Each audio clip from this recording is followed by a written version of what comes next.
छठवें चरण की शिक्षक नियुक्ति प्रक्रिया को लेकर स्टूडेंट्स काफ़ी एग्रेसिव है। अभ्यर्थी चाह रहे हैं कि जितनी जल्दी हो सके उन्हें नियुक्ति पत्र मिले, लेकिन समस्या ये आ रही है कि सरकार के पास कुछ कार्रवाइयाँ हैं, कुछ प्रोसेस हैं, उसके कारण विलम्ब हो रहा है। हमारे साथ आरजेडी के प्रवक्ता हैं चितरंजन गगन, उनसे जान लेते हैं कि आखिर और कितना वक्त लगेगा। चितरंजन जी, और कितना वक्त लगेगा? देखिए, प्रयास तो यह हो रहा है कि जितना जल्द से जल्द हो सके नियुक्ति हो जाए। अभ्यर्थी काफ़ी दिन से परेशान हैं। असल में सवाल है यह कि आक्रोश इसलिए है कि चूँकि 3 वर्षों से वे वाट जोड़ रहे हैं और कभी कुछ बराबर जो है सो निराश होना पड़ता है।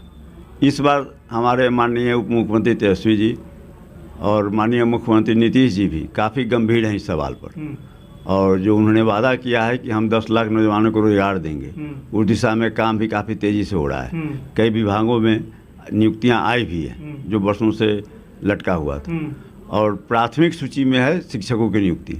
अब सवाल यह है कि जो छठा चरण चला, अभी भी चल रहा है, तो उसमें जो लोच, जो कमियां रह गई है, उन कमियों को दूर करने के लिए जो है उस ढंग से प्रक्रिया नए ढंग से प्रक्रिया बनाया जा रहा है। अब लंबे दिनों तक जो है सो यह जो प्रक्रिया चलती है, उसके बावजूद भी सीट खाली रह जाते हैं। उसके बाद इतने वर्ग इसमें हैं शिक्षकों में कि आपस में ही काफ़ी कंट्राडिक्शन है। अब मान लिया कि नियुक्ति प्रक्रिया शुरू हो जाए, उसके बाद जो है सो किसी को मौका मिल जाए न्यायालय में जाने के लिए, तो फिर लटक जाएगा।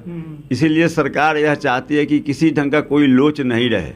अब जैसे छठा चरण कर लेकर 7वां चरण वाले जो हैं वो सवाल उठा रहे हैं कि छठा चरण को क्यों इसको लंबड़ाया जा रहा है।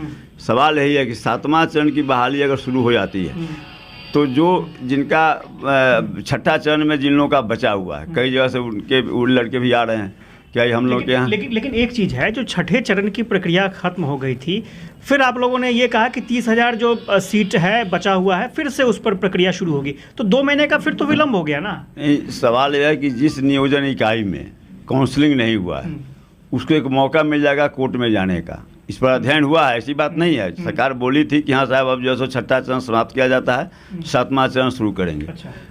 तो प्रक्रिया शुरू होने ही वाली थी। अच्छा। लेकिन जब इसमें लीगल एडवाइस लिया गया तो यह मामला सामने आया कि यदि जहाँ पर मैंने काउंसलिंग हुआ ही नहीं है जिस नियोजन इकाई में, वैसे पटना जिला में काउंसलिंग हुआ ही नहीं है, तो वह जो अभ्यर्थी हैं उसमें से किसी के द्वारा अगर कोर्ट में चला जाता है तो मामला और खिंचा जाएगा, तो जो है लेने के देने पड़ जाएंगे। तो जितनी हड़बड़ी और जितनी बेचैनी है कि जितना जल्द सरकार चाहती है कि जितना जल्द हम लोगों को नियोजित करें, और अभ्यर्थियों को भी परेशानी कि जितना जल्द मेरा नियोजन हो जाए, तो यह जो है सो दोनों के माने जो इच्छा है उस पर तो खरापात हो जाएगा।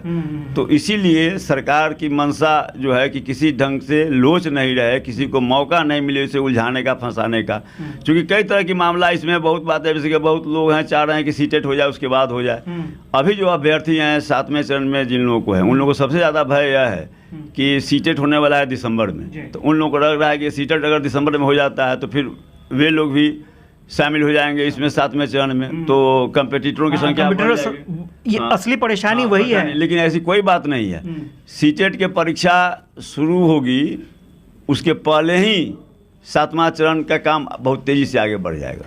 एक चीज़ हम और जानना चाहेंगे, 22 तारीख को बड़ा बवाल होने वाला है। 22 तारीख को बड़े पैमाने पर पूरे बिहार से यहाँ पर अभ्यर्थी पहुँचने वाले हैं। क्या कहेंगे? क्या फिर लाठी चलेगी, फिर आंसू गैस छोड़े जाएंगे? क्या पिछले बार से भी ज़्यादा हंगामा होगा? नहीं, हम तो उन लोगों से निवेदन करेंगे कि ऐसे किसी ढंग के आंदोलन करने की ज़रूरत नहीं है, सड़क पर उतरने की ज़रूरत नहीं है। सरकार उनसे ज़्यादा गंभीर है, जितना वे गंभीर हैं उनसे ज़्यादा गंभीर सरकार है। तो सरकार पर भरोसा करना चाहिए, और उन्हीं के हित के लिए विलम्ब जो हो रहा है उनके हित के लिए। जैसा मैंने कहा कि ठीक है, मैंने प्रक्रिया शुरू हो जाती है और उसके बाद कोई कोर्ट में चला जाता है, तो फिर जो है सो कितना महीना कितना दिन खिंचाएगा, इस बात को भी नहीं समझ रहे हैं। उनको जो भय है उसके बारे में बार बार स्पष्ट किया जा चुका है कि जो है सो सीटेट के जो लोग होंगे उसके पहले, सीट के परीक्षा के पहले यह प्रक्रिया शुरू हो जाएगी। जो आपके सामने जो अभी कार्यक्रम जो आया है छठा चरण का, या ये नगर निकाय का चुनाव का जो मामला उठ रहा है, इस सारे मामले के बाद भी समय बचता है काफ़ी। इस सब के बावजूद भी समय बचता है, और जब सरकार की मंशा साफ है तो जो वह समय है वह कम समय नहीं है।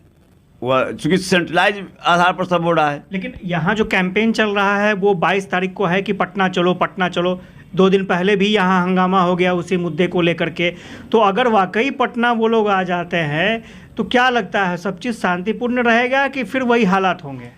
नहीं, हम तो उनसे आग्रह करेंगे कि माने जो है सो आपके बीच में आप ठीक है, आप शांतिपूर्ण ढंग से प्रदर्शन करना चाहते हैं, लोकतंत्र में अधिकार है अपनी बातों को रखने के लिए, प्रदर्शन करने के लिए, लेकिन सवाल है कि ऐसे अफसरों का लाभ ऐसे तत्व उठाएंगे जिनकी मंशा है कि कहीं से न माने शिक्षकों की नियुक्ति बाधित हो और सरकार की बदनामी हो। दोनों बात है, माने सरकार के भी जो विरोधी हैं वो भी, और ऐसे भी लोग हैं जो नहीं चाहते हैं कि नियुक्ति हो, तब इसका फ़ायदा उठाया जा सकता है। फ़ायदा उठाने के लिए। तो इसलिए वैसे लोगों को जो फ़ायदा उठाने का अवसर अगर मिल रहा है माने किसी के कारण, तो हम समझते हैं कि जो है सो इस बात का ख्याल रखना चाहिए कि उनके वोट में वैसे लोग जो उनके भी विरोधी हैं और सरकार को बदनाम करना चाहेंगे, उनको मौका नहीं मिले, इसका ख्याल रखना चाहिए। धन्यवाद। तो आरजेडी के प्रवक्ता चित्तरंजन गगन बता रहे थे कि कहाँ टेक्निकल परेशानी है और वो अभ्यर्थियों की परेशानी को बिल्कुल समझ रहे हैं। जहाँ तक बात 22 तारीख को पटना पहुँचने की है तो थोड़ा एहतियात ज़रूर बरतना पड़ेगा। आप आइए, आप प्रदर्शन कीजिए, आप जो जगह है वहाँ पर जाइए, लेकिन इस बीच में अगर विरोधी खेमा चाहा तो वो कुछ गलत आशंकाएं पैदा कर सकता है, गलत गतिविधि पैदा कर सकता है, माहौल भी खराब हो सकता है। तो इसलिए चित्तरंजन गगन जी ये समझा रहे हैं कि जो 7वें चरण के अभ्यर्थी हैं वो थोड़ा पेशेंस रखें, क्योंकि जो टेक्निकल पहलू है, जो कानूनी पहलू है, उसके कारण परेशानी हो रही है।